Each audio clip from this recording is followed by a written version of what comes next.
Hello, fellow YouTubers and paper crafters. It is Scrub Sparta here, bringing to you my paper weapon collection number 2. And under there, those are just all of my knives and one crossbow. So, if you look carefully, you'll probably see what all I have right here. But I'm going to go through this one by one, take you a quick glance to see what you want, and then we can go over it. So, at the top, we have the dagger. So, this is very easy to make and pierces paper and sketch paper, which I have below right here. So I will just stab this and you can see for yourself that this does pierce stuff. So, made by this, it did pierce it. So, pretty much the sharpness level on this, I would rate 7 out of 10 being paper, because if this was an 8, it would have went straight through, and if this was a 9, it would have went sliced the paper in half, and if it was 10, it would have been a clean cut straight through. So that's pretty much it with it. I'll set that to the side. Next up, we have my paper tomahawk. I would rate this 8 out of 10 being paper. It could be better at the top of the blade space, as you can see. I have thrown this and it does actually fly quite well. If you followed my tutorial for this exact tomahawk, you would know for a fact that this flies fairly well. So, as you can tell, quality products is what I make. It's not really a product, I don't sell them, I just tell you how to make them. But you can tell these are pretty well made. So I'll put that to the side. Next up, we have a paper combat knife that it looks like something that'd be used on G.I. Joe. Right there. It has battle scars. It has very nice, I guess you could call those dents or creases. And it has the battle wear. I think I might have mentioned that twice. Not sure. But just say that just in case. Now, this does not wobble. Reason be told, the blade, like a real one, goes all the way throughout the handle. Very cool feature about it.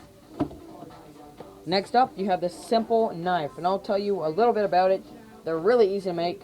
You can make a knife however you want, and it can pierce paper just like the other one. So, the way you make this is by layering up 3 layers of hard paper, and you'll learn how to make that if you go look up one of my tutorials. And then you can cut out your thing and sand it smooth, making that. So, nothing too special about it. Next up, we have the Supernatural TV series knife. Looking pretty cool. It has the, I can't remember if it's demonic lettering or angelic lettering. It's one of the two. It kind of sounds a little nerdy, but it's actually not. It's more of a demon hunter comedy action type. But anyway, long story short, I would go look it up. It's pretty cool. So, just type in Supernatural episode 1. Then you would see it. Up next, we have the, I think it's the second one I made? Yeah, it's the second one. It's a second, tomahawk that I made, being a zombie killer. So, I mean, this one's alright. It fell apart and stuff. But that's also because my freaking friend was beating crap like it with an idiot. So, next you have the, the combat knife that I made a tutorial on. Has the handguard. And I was kind of surprised this actually fit my knuckles. I just kind of cut it out, you know, and then it fit. And then you have the blade, which I made the mistake of folding this wrong and it only goes to right there. But other than that, it's a pretty nice knife. Up next, we have paper crossbow. There's not really nothing special about it. It just looks cool, fires well. I mean, here I have to the side a pin, and I'm hoping I can load this right. So, I just failed, but let's just go ahead and load it.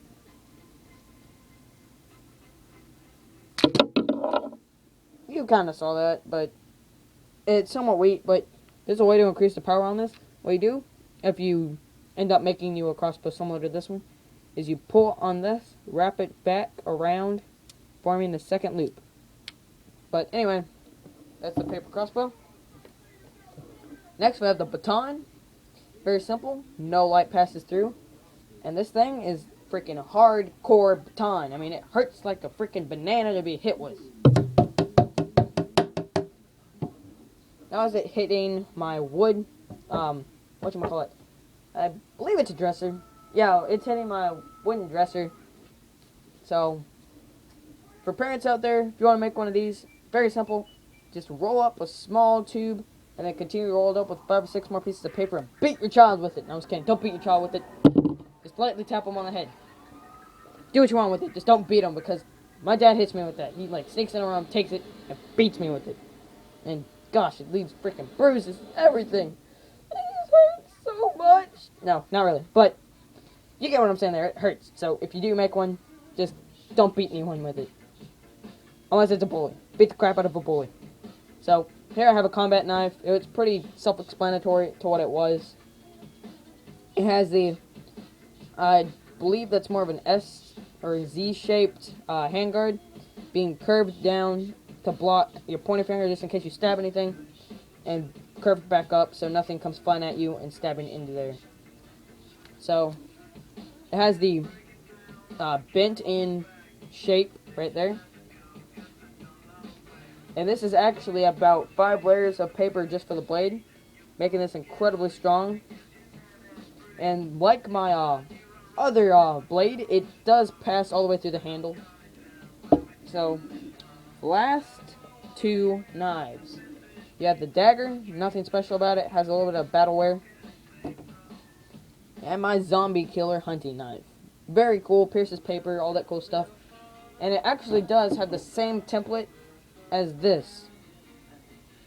As you can see, it's pretty much the same way to make any knife. You can make whatever knife you want, and they'll turn out the same. So, oh, you guys are gonna like this. So, pretty much I have this. I don't really care about it. The slide doesn't move, but it has the shape of I think it's a mini 1911. I know it's a Colt something. I completely forgot what it was, but I believe it's a type of 1911. So you have that. And the way you load this is actually very simple. You will grab you a dart, you place it in right there, get your blow tube, and blow. So this is just your standard pistol that you would make. It doesn't have a moving slide like I was saying. So this is something like an amateur would make, like me. And then I stepped it up a notch and made this pistol right here. I named it Risk because it's kind of risky to use if you ever play with your friends in a dart war. The distance this has is like incredibly small, like it has a 20-foot distance, but the speed it comes out is why it's named Risk. Like this comes out very quickly. Easily at, I'd say around 200 something FPS if you blow right. But anyway, here's your blow tube right here, and this is top fed, meaning it does not have a clip. Top fed pretty much means that when I pull this out, that comes up. But it'll come up by itself. I just wanted you to pretty much see the way it comes up. So if I wanted to load it like that, pull your blow tube out, grab you a dart, place it in, and not miss like I did, and do that. Close it, and then you'd place your blow tube back in. So, you get how that would work. The reason I missed is because I'm trying to get this, I'm looking through my camera, and it's just a mistake waiting to happen. But anyway, that's Risk, having its own personalized meaning to me. And then we have best for last, guys. I hope you're ready for this. Oh, you're gonna like this. Or hopefully I hope you like it as much as I do. I think it looks bad A. I call this gun the Reaper. Now it has the, what I like to call the creeping shadow. As you can tell, it comes from the chamber that releases the shell.